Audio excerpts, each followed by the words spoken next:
From the years 1820 to 1850, evangelism swept the nation. Women took on a bigger role in society, becoming educators and reformists.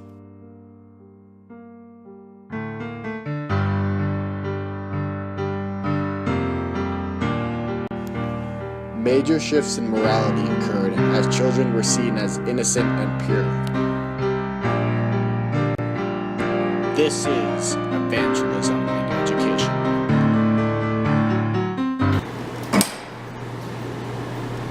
(1820 to 1850) was a time of great social and economic change in America.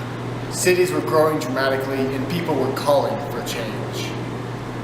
Most active of those calling for change were women who were fighting for equal rights, more specifically, the right to vote. After the Seneca Falls Convention of 1848, where women gathered to work for political, social, and legal equality, states began to pass laws that were more favorable for women. As written in the New York Daily Tribune about the women's suffrage movement in Western Worcester, the full and equal enjoyment of political franchises would improve the lot of women may be doubtful, but we are willing to give that democratic theory a fair trial. This article stated the ideas, proposed that Women's Rights Convention in Worcester would most likely not be successful in giving women an equal part in society, but were worth trying. The mindset of being able to do this was a change key from 1820 to 1850. Another feature of this time of drastic change in America was the growing wealth gap. By 1840, the top 1% of the population owned a staggering 40% of the wealth. This massive increase in wealth disparity was partially due to the market revolution and the switch from an agricultural economy to a manufacturing economy. Oh, I didn't see you there. Urban growth soared from 1820 to 1850, in part because of an increase in immigration. The Irish potato famine of 1845, where 1.5 million people immigrated from Ireland, most coming to America, caused big cities to swell in population and led to the creation of instant cities. The immigrants had no money to travel inland upon arriving in the coastal cities and would therefore stay in them, causing their population to rise. The East Coast cities were not the only ones to see population growth due to immigration. California, who was in the middle of a gold rush, attracted immigrants from China, who came over to work in the mines. Social and political reform were a key part of American society from 1820 to 1850. Although Americans valued education, it was not available for everyone, especially the lower class, until 1827, when Massachusetts set the stage for modern education by providing it through the government. Not long after this drastic change for education system, schooling for children became more common. With this increase in education for children, there became a higher demand for teachers and women took these jobs. Not everyone was happy with this new job opportunity for women, though, and newspapers such as the Vermont Telegraph went as far as to say women must be learners, not public teachers, showing some people's opposition to women teachers. Those who expressed their dislike of women teachers were not successful, because in 1850 there were more female primary school teachers than men. Another change in America from 1820 to 1850 was the belief that adults could change, not just children. This belief led to the establishment of the American Society for the Promotion of Temperance in 1826. This organization reached 200,000 members by the mid-1830s, and its promotion of temperance led to a huge drop in alcohol consumption per capita from 1826 to 1840. The year is 1827, and Massachusetts is a pioneer in education due to radical legislature passed by Secretary of Massachusetts State Board of Education, Horace Mann. In Mann's 12th annual report, he discussed the importance of making consumers into producers, and this could be done through improved education. Having public education be paid for by public funding, a uniform curriculum, training for teachers, and skill-based grading were Mann's main points in his 1827 education legislature. With its ratification came an explosion of the percentage of children ages 5 to 19 attending school, forever changing how the nation treats education. The idea for this legislature likely came from the growing support in evangelism, which changed how people saw children. Opposed to the Puritan belief that children were born sinners and therefore needed to be taught with cruelness, the evangelist movement opened the eyes of people to the goodness and purity of children. Now people saw that instead they needed to be taught with goodness and a gentle hand. Soon after Massachusetts adapted this new view on education, other states followed suit. Education was spreading cross-country, and with it came a grave need for educators. One of the supporters of this bold move for national education was education advocate Catherine Beecher, who began helping with the training of educators by opening training schools for women across the country. In this excerpt of an 1837 letter to fellow feminist and abolitionist Angela Grimke, she calls upon the immense need for educators. To give only a small supply of teachers to these destitute children, who are generally where the population is sparse, will demand 30,000 teachers. Where is this army of teachers to be found? Is it at all possible that the other sex will afford even a moderate portion of this supply? The field for enterprise and excitement in the political arena, in the arts, the sciences, the liberal professions, in agriculture, manufacturers, and commerce is opening with such temptations as never yet bore upon the mind of any nation.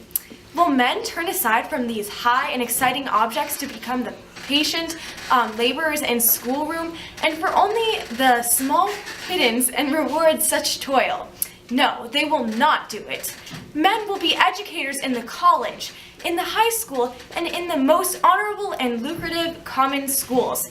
But in the children, the little children of this nation must to a wide extent be taught by females, or remain untaught. The drudgery of education, as it is now too generally regarded in this country, will be given to the female hand. This call for woman educators was the first career opportunity for females, and women jumped at the opportunity. According to Howard Zinn, middle-class women began to monopolize primary school teaching jobs as their opportunity for higher education was limited. Across the nation were outpourings of females volunteering to teach on the distant western frontiers. Prime candidates were young, unmarried women who had a heightened sense of adventure.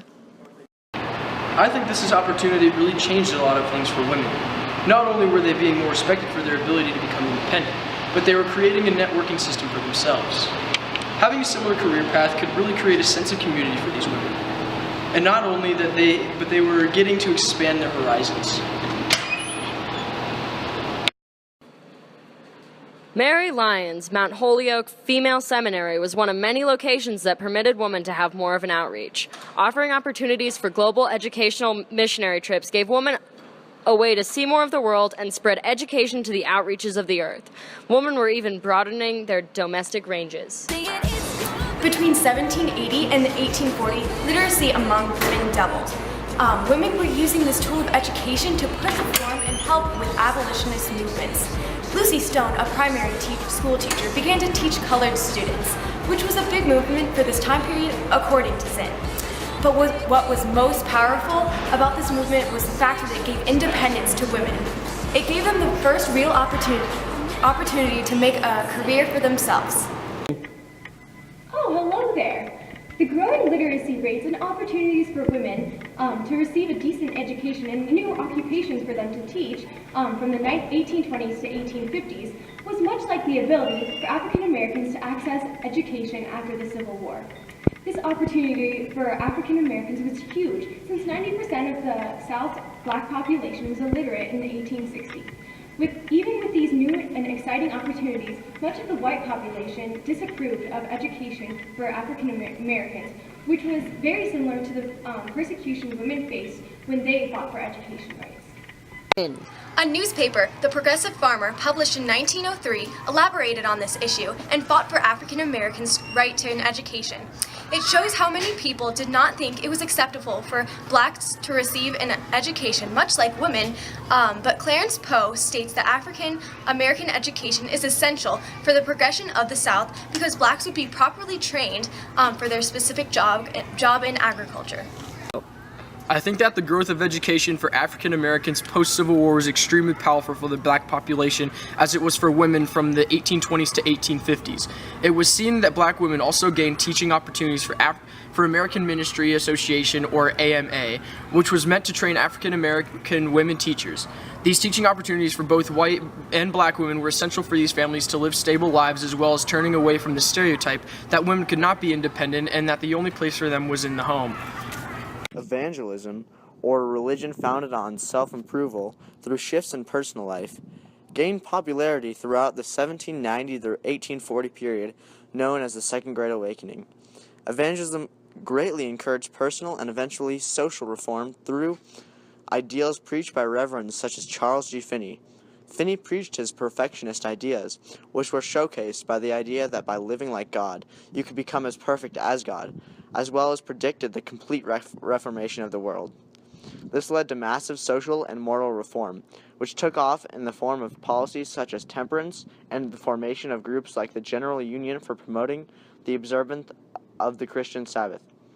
This union wrote in newspapers like the Lewistown Gazette, which used religious advertisements that expressed evangelist ideas like the complete compliance with these rigorous laws, or else relinquish the common tenet that Sunday is the Sabbath. This type of religious propaganda greatly contributed to the growing reformation of the society from 1820 to 1850, as well as enforced the preaching of Lyman Beecher, a congressional minister focused on exercising reform through social movements such as temperance, which commonly made headlines in newspapers such as the Vermont Telegraph. We have been led to reflect much of this momentous subject, to search out and mark the obstacles in the way of the universal triumph of temperance. Temperance gained popularity coinciding with evangelism and Reformation movements, showcasing how the mobilization of evangelist ideals rapidly spread the religion, and along with it, the reformation of moral concepts such as the belief that all people were generally good. This new idea led to a reformation of the criminal justice systems, where prisoners could improve their lives through rigorous self-discipline and strict isolation, as well as led to the construction of asylums for those classified as mentally insane. Reformists believed that with a wholesome environment, the prisoners and insane would improve dramatically. However, not all aspects of religious and social reform were beneficial to the overall society. Conflict erupted between the Reformists and Catholic immigrants, which led to violence outbreaks in the form of riots. The foundation of American democracy was also shaken slightly, with the reverends such as Lyman Beecher preaching anti-Catholicist sermons, which were believed to contribute to the anger that led to the burning of the Charleston Covenant in 1834. Evangelism in the early to mid-1800s, which stemmed from the Second Great Awakening, has similarities with the overseas evangelist missions from 1870 to 1900. These missions were focused on reaching people overseas, mostly in the East such as China or Sri Lanka, whereas evangelism after the Second Great Awakening was clustered in North America throughout the states. The YMCA and YWCA were very important organizations during this time, and they embarked on a worldwide crusade to convert as many people as possible to Christianity. Evangelists during these different time periods aimed to reach different people and nations. They both had the goal of worldwide belief in Christianity. Charles G. Finney, a revivalist and preacher during the Second Great Awakening, said, "The spread of Christianity would lead to the complete reformation of the whole world." Another difference is that evangelism from 1820 to 1850 was focused on moral reform and spreading what the right way to live was. This could be seen during the temperance movement, when these evangelists strictly disapproved of drinking. Evangelism from 1870 to 1900, however, simply wanted to spread the gospel and Christianity across the world because it was God's mission for them to spread His word, instead of focusing on the moral aspects. An article in the Wheeling Daily Intelligencer, published in 1900, called "The United States and New Asia," elaborated on the missions during the late 1800s, which was clustered in the East. It talked about the obligation as a Christian to reach out and spread the gospel to foreign lands. This article quotes the Bible in Matthew 28:19, which says, "Go disciple all nations." as it was the main focus of these missions.